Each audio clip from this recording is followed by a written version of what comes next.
Bismillahirrahmanirrahim. Assalamualaikum warahmatullahi wabarakatuh. Perkenalkan, nama saya Sultan Oktavian Prabowo dengan NIM G00255156 dari kelompok B4. Jadi pada siang hari ini saya akan menjelaskan laporan anatomi .dot yang berjudul Anatomi Sistema Kardiorespiratory. Next slide. Nah, bisa kita langsung aja ya, langsung aja ke laporan 1. Ini buat skenario-nya, ini buat gambarnya. Akan saya bacakan. Nah, saat kegiatan bermain, Rusdi, seorang anak laki-laki usia 4 tahun, dia itu tiba-tiba berhenti berlari karena dia tuh mengalami sesak napas. Nah, habis itu dia juga ada gejalanya tuh dia juga bibir dan ujung jarinya tuh dia tampak kebiruan.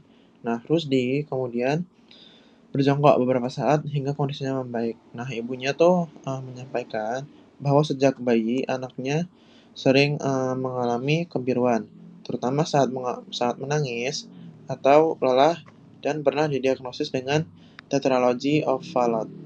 Nah, buat gambarnya tuh ya, si Budi lagi nangis dan kebiruan di mulut dan jarinya. Habis itu langsung aja ke pertanyaan.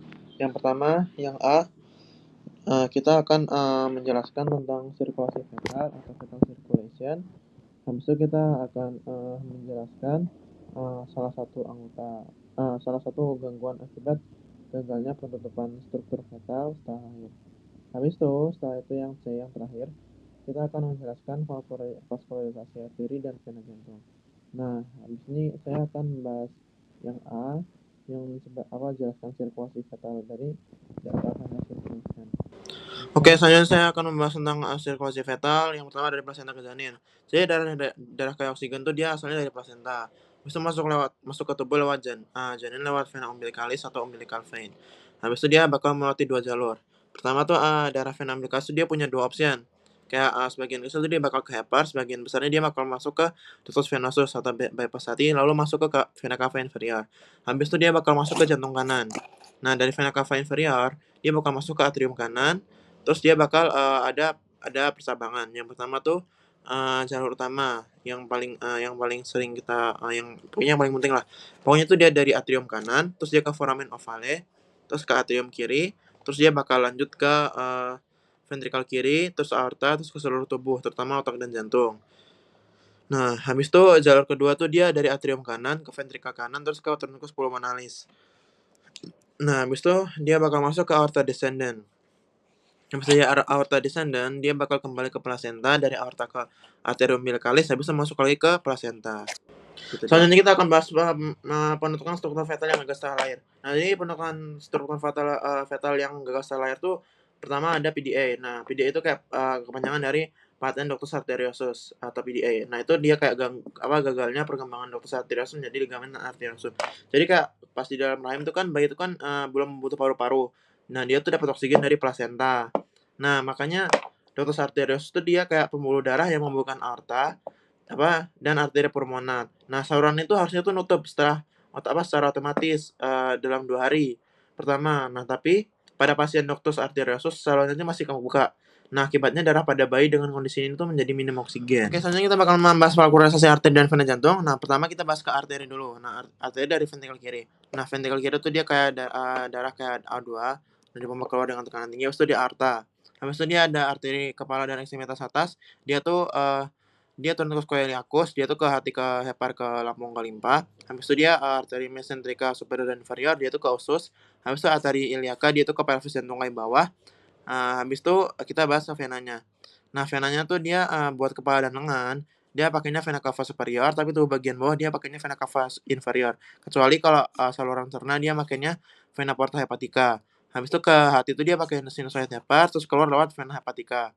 Habis itu semua itu bakal bertempur ke atrium kanan. Terus buat sirkulasi paru, pertama dia ke atrium kanan, terus ventrikel kanan, habis itu ke truncus, habis itu ke truncus pulmonalis. Nah, dia tuh makanya arteri pulmonalis buat kapiler paru, habis itu dia ada vena pulmonalis.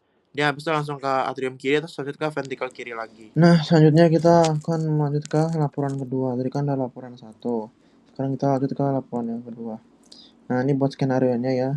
Soal musim hujan, si Badi yang di kanan yang kepalanya sakit tuh, dia mengeluhkan hidungnya tersumbat yang berlangsung selama beberapa hari. Nah, terus disertai nyeri pada daerah pipi yang memberat pada saat dia menunduk. Dia juga merasakan lendir kental mengalir ke tenggorokan. Nah, pada pemeriksaan, dokter mencurigai adanya peradangan pada sinus maksilaris yang berkaitan dengan gangguan drainase di meatus nasi medius. Nah, pertanyaan yang pertama.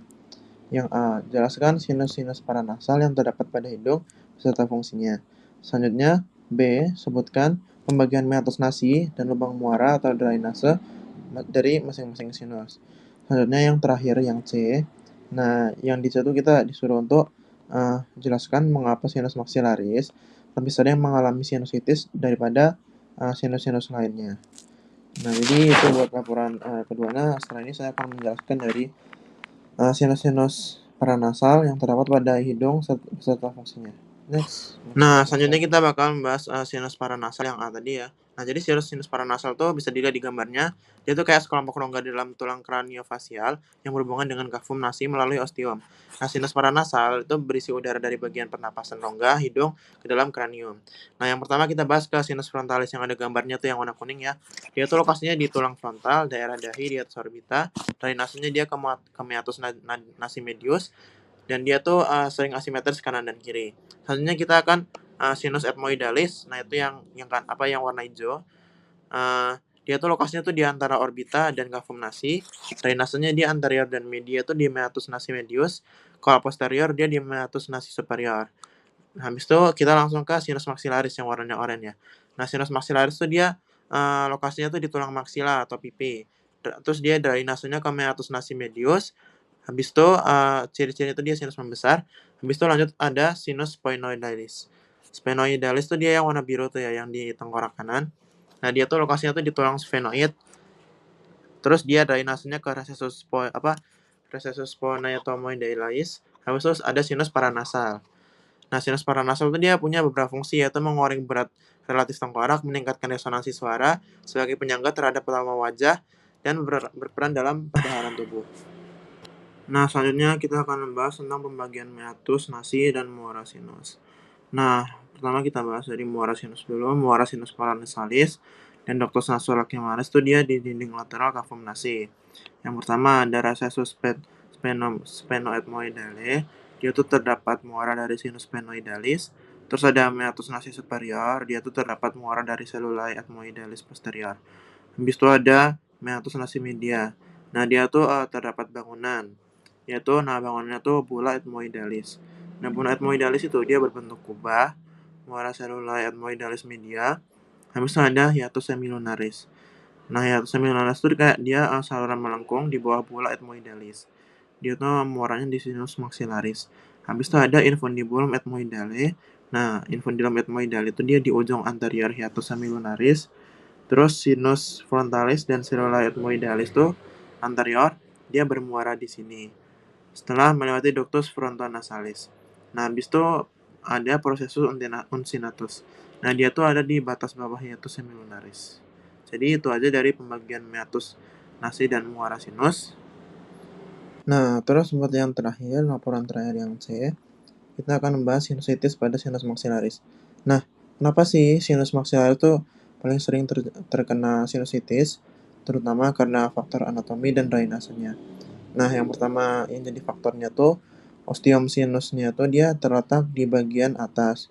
Jadi, lendirnya tuh kayak harus naik gitu buat melawan gravitasi untuk keluar. Nah, sehingga mudah terjadi penumpukan. Nah, setelah itu ukurannya yang paling besar membuat produksi sekret lebih banyak dan berisiko stagnasi. Nah, di sisi lain, si sinus ini tuh juga dekat dengan gigi rahang atas. Nah, sehingga infeksi dari gigi bisa menyebar ke sinus kalau terjadi peradangan pada hidung. Nah, kalau misalnya waktu flu, nah si ostium tuh dia bisa tersumbat. Nah, sehingga drainasenya tuh makin terganggu dan kombinasi kondisi itu yang membuat sinus maxillaris tuh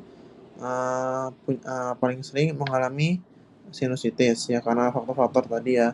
Kayak faktor-faktor kecil yang bertumpuk jadi satu, ya dia jadi gede juga faktornya. Makanya sinus maxillaris sering terkena sinusitis. Tuh. Next lah. Oh iya, jadi sudah selesai buat laporan anatomi saya dari laporan 1 ABCD-nya sampai dari laporan 2 yang ABCD-nya. Terima kasih sudah menonton dan semoga ilmunya berkah. Jadi gitu aja. Terima kasih. Wassalamualaikum warahmatullahi wabarakatuh. Dari Sultan Syek Octavian Prabowo dengan NIM G002556 dari kelompok B4. Terima kasih.